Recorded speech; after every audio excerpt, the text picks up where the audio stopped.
Chapter 17. Cordelia knows some useful words. Long ago, before Miss Maple had ever seen a winter, George used to have a slice of bread and butter with maple syrup for breakfast every morning. He always ate his breakfast out of doors on fine days, publicly and before the envious eyes of his sheep. First, he put a little folding table up in front of the steps of the shepherd's caravan. Then he made coffee. Then he fetched the plate with the slice of bread on it, already spread. Then he had to go in again to speed up the coffee machine. While he did that, the bread lay unsupervised in the sun. All the sheep would have liked to eat it.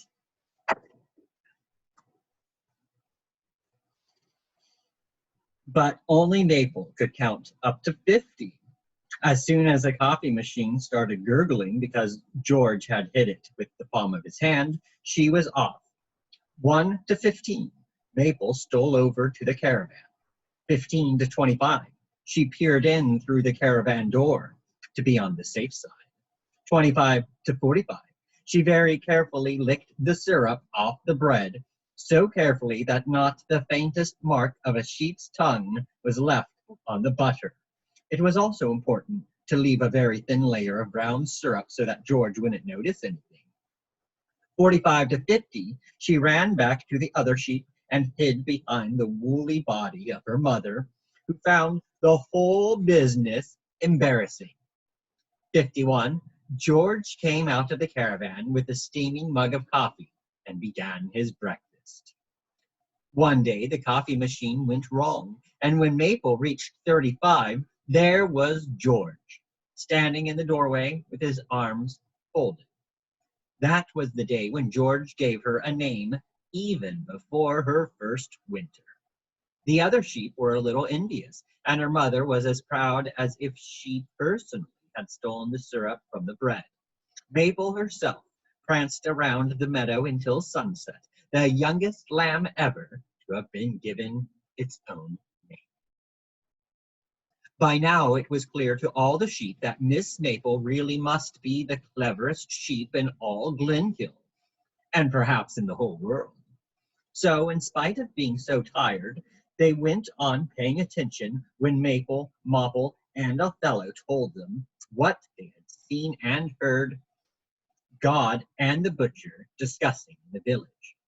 It was about meat again, and the fear of the knife that they had worked so hard to overcome revived. But Miss Maple wanted to broach another subject. God said something important, she remarked. He said no one had told him anything. He thinks that's sinister, and I'd say he's right. If they'd done it as a flock, they'd feel safe and tell him, like with McCarthy. God didn't give them away then, so why would he do it now? He didn't like George.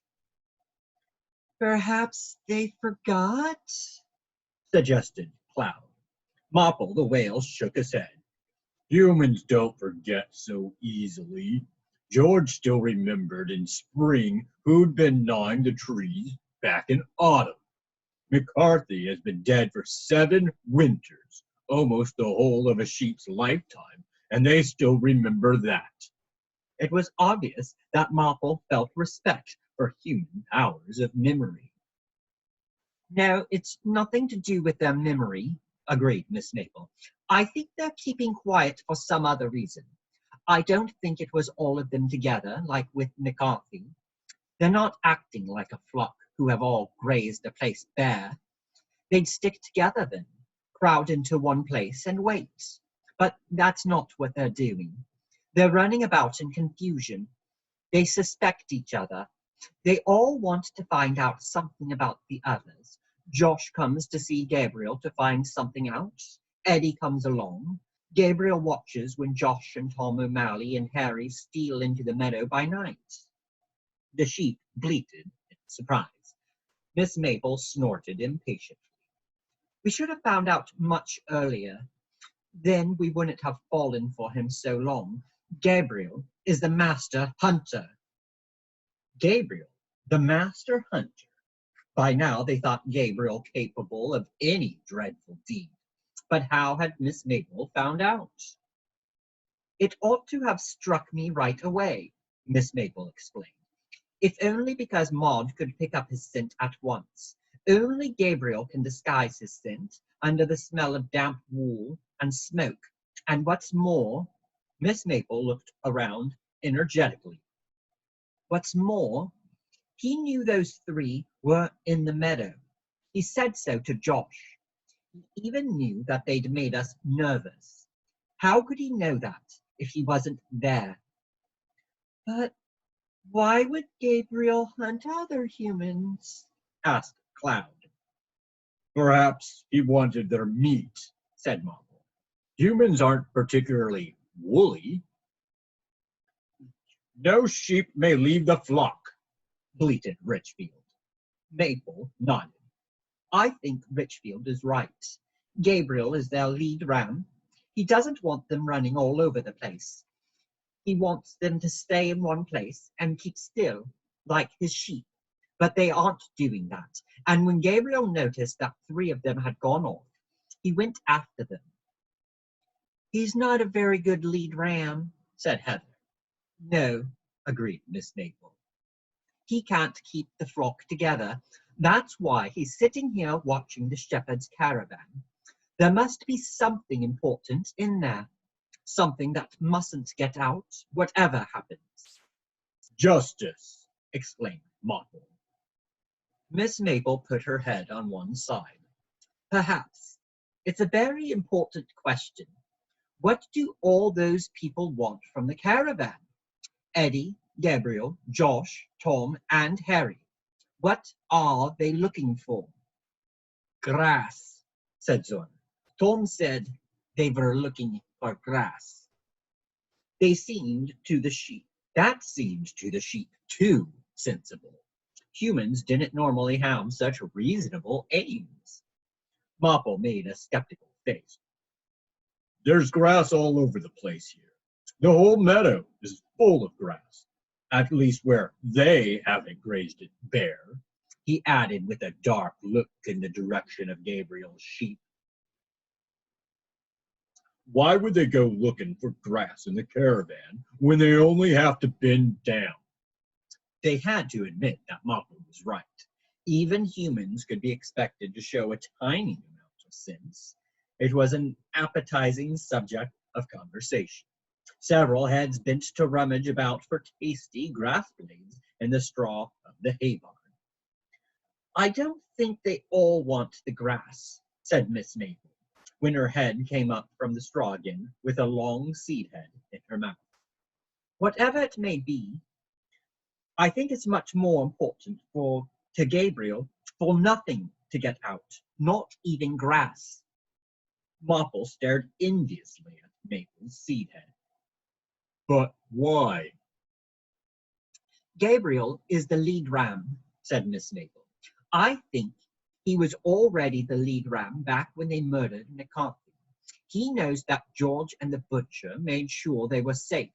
If anything happens to them, it will all get out. And now something has happened to George. Naturally, they're all waiting for it to get out. And I believe they think it will get out of the shepherd's caravan. The sheep gathered at the door of the hay barn and looked doubtfully at the shepherd's caravan, asleep like a stout stone in the darkness. Until now, it had always seemed to them harmless, and the only thing ever to get out of it had been George himself. I don't know, said Cordelia. Whatever it is, it won't get out, said Lane. Nobody can open the door. Gabriel tried, and so did Eddie, Josh, Harry, and Tom O'Malley, and the man with the quiet car. But why do they want to open the door when none of them wants what's inside to get out? Bleated Heather. It was not a bad question. Miss Maple twitched her ears. Even if they can't get into the caravan, they must still be afraid that someone else may be able to, and that person will discover their secret. But if they get into the caravan themselves, They can find the evidence and destroy it forever. They stood there for some time, wondering, thinking, or simply chewing the cud, just as it looked as if all this thinking might end up in a comfortable doze. Miss Maple woke them up again with a start. Imagine if it was only one person who killed George, she said suddenly. Who could that person have been?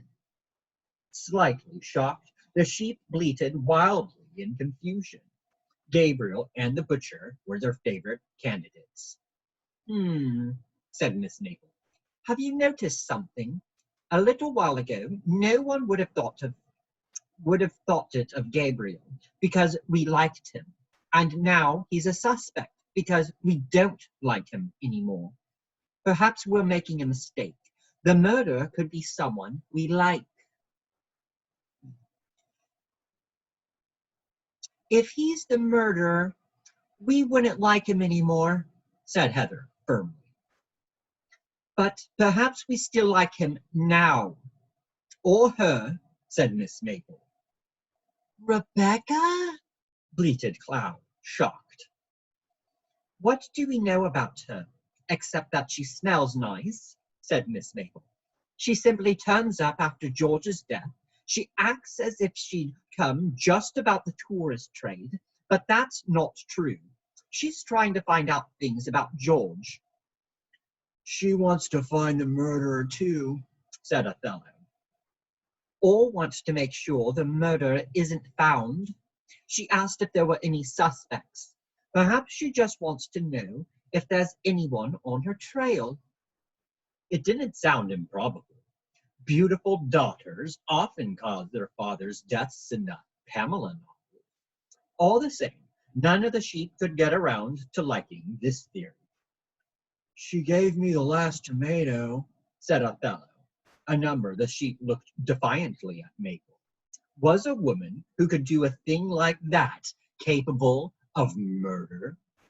But Miss Maple was not to be moved. She doesn't come from here. She's not afraid of anything getting out. She doesn't even know that something could get out. And do you remember what Beth said about the spade, the body, and the devil's hounds? Can you imagine what horror that lost soul must have felt beside the body with the spade?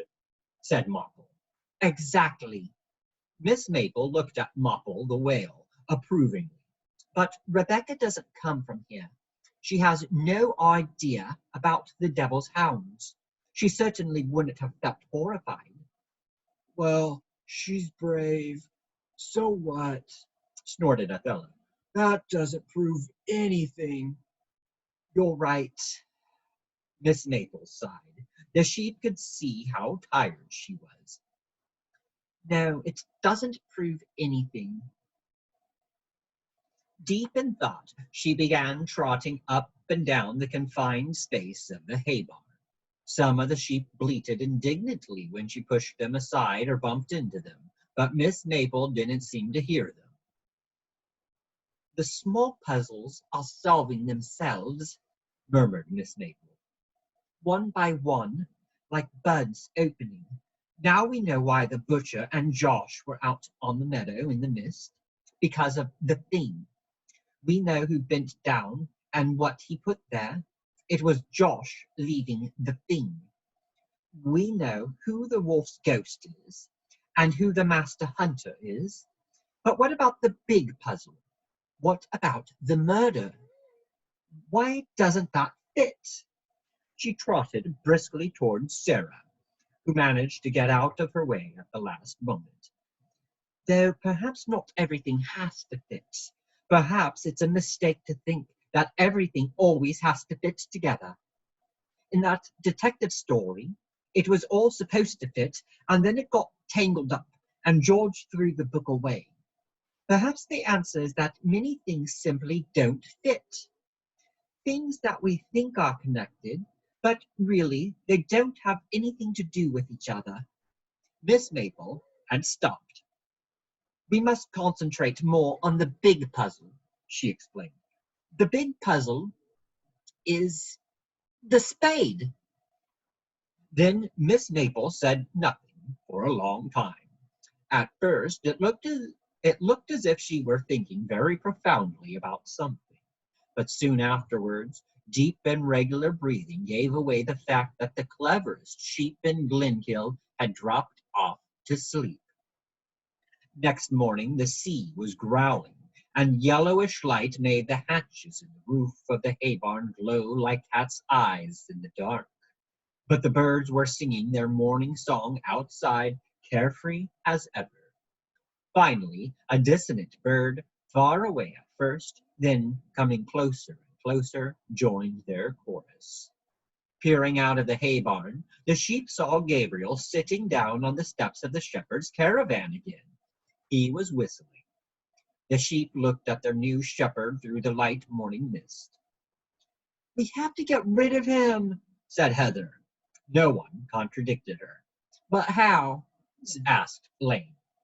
They watched Gabriel sitting on the steps, as firmly rooted as a pine tree on top of the cliffs, surrounding himself with pipe smoke. It was impossible to imagine a sheep, even a whole flock of sheep, doing anything to shift him. "Here," said Zora. "We must make him feel afraid." They thought of what made them feel afraid. Large dogs, noisy cars, the stinging ointment, wolves' ghosts, the scent of carnivores. None of those things seemed likely to drive Gabriel. They looked at each other blankly.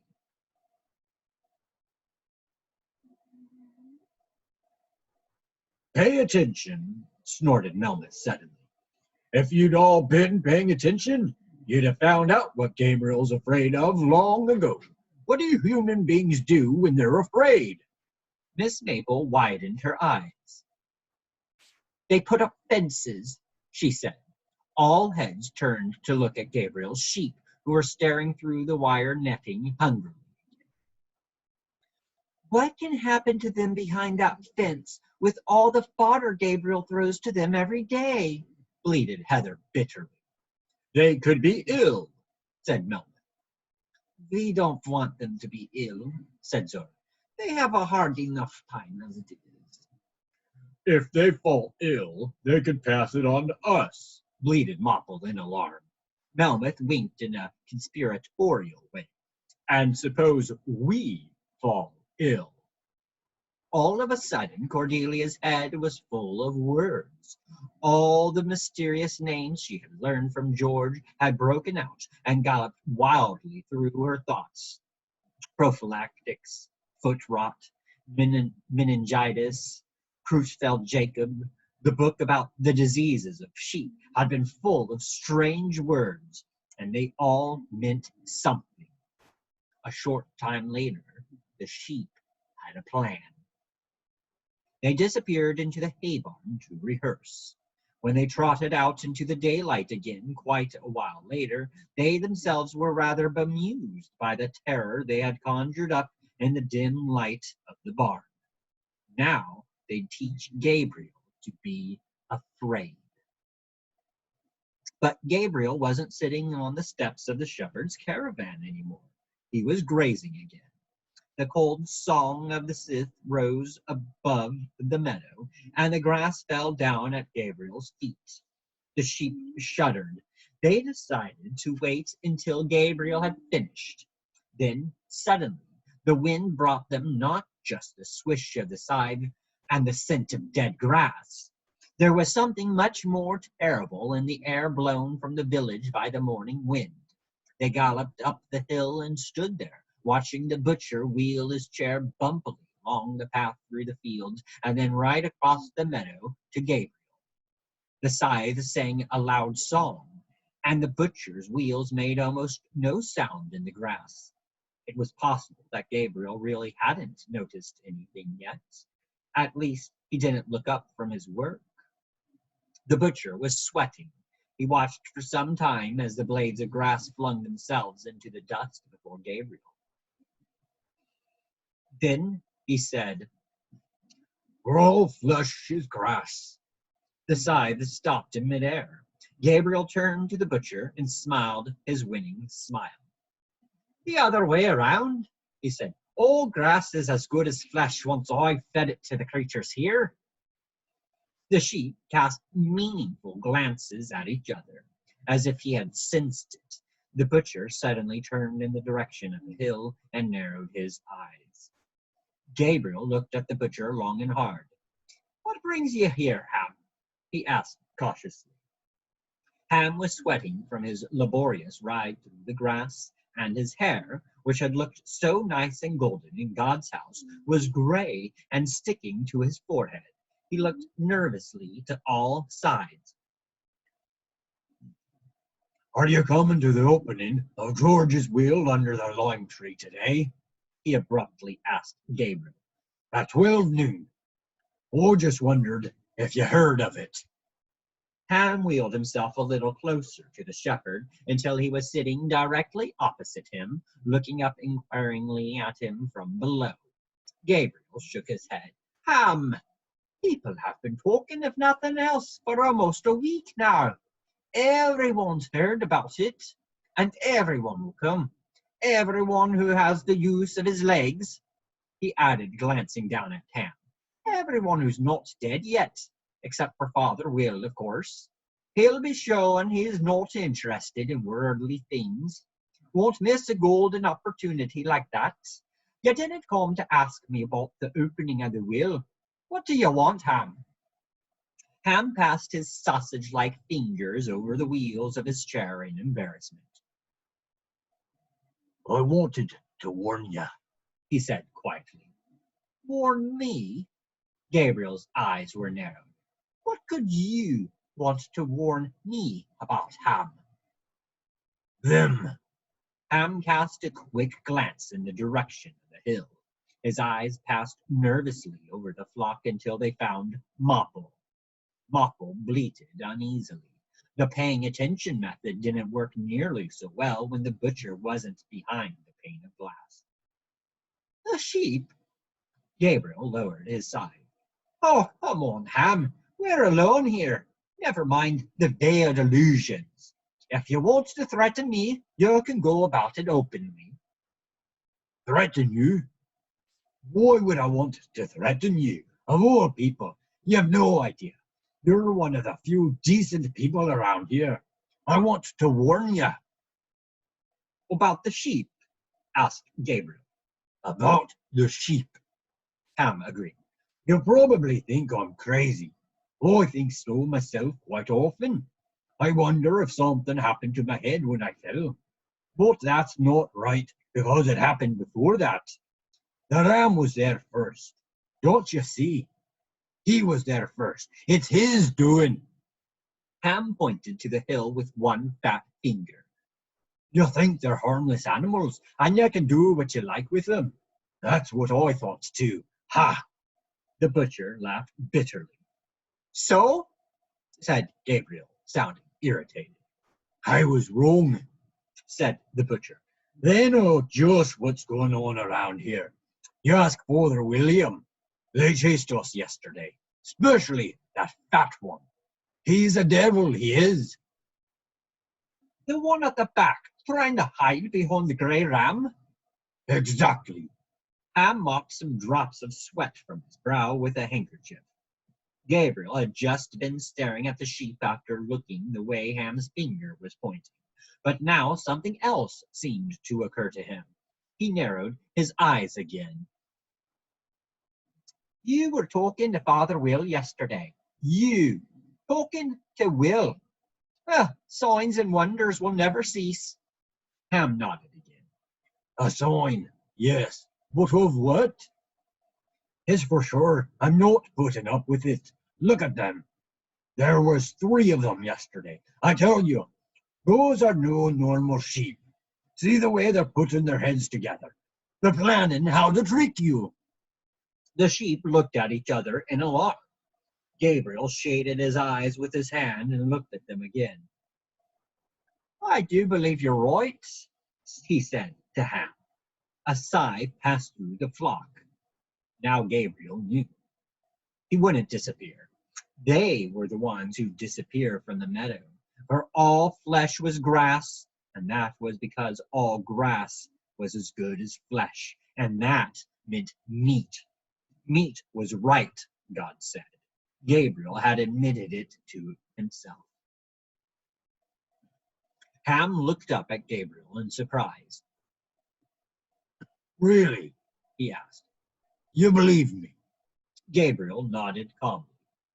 On the hill, sheep's heads sank into the grass, resigned to their fate. Only Maud still persisted in staring at Gabriel and the butcher. Let's try it all the same, she bleated. They're certainly not ordinary sheep, said Gabriel. Unusually unprofitable, that's what they are. Old breeds, not good doers, don't have enough lambs. What George planned for them is a mystery to me. Ham was awkwardly twisting his waistcoat button. Maybe you'd sell me one of them. The rum at the back there. The dangerous one? Mopple was rigid with terror, but suddenly the butcher lowered his eyes. You don't believe me, he said, resigned. He didn't seem to want to talk to Gabriel anymore. The butcher turned his chair and wheeled it away from Gabriel.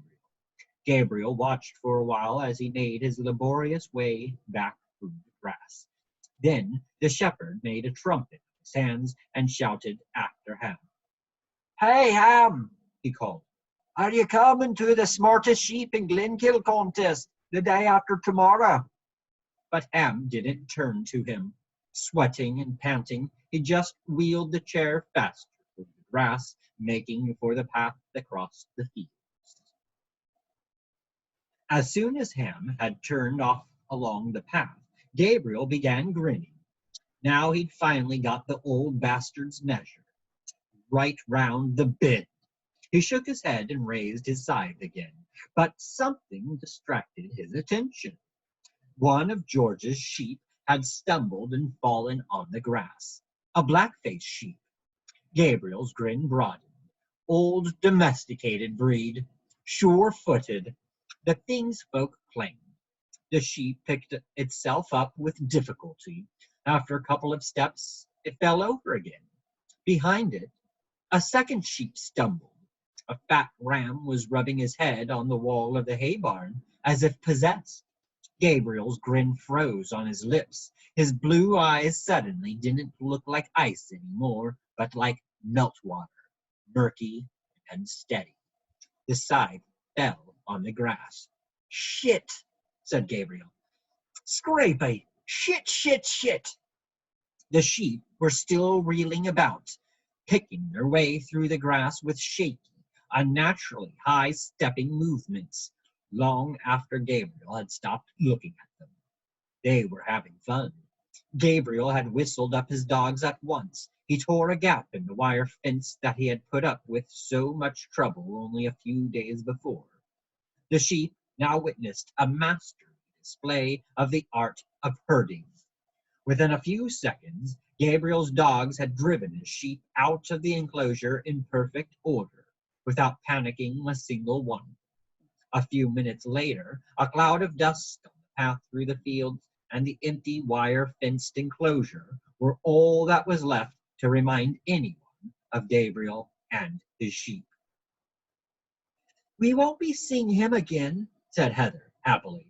Oh, yes we will, said Mabel.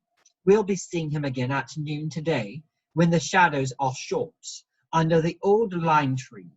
Maybe it will come out then.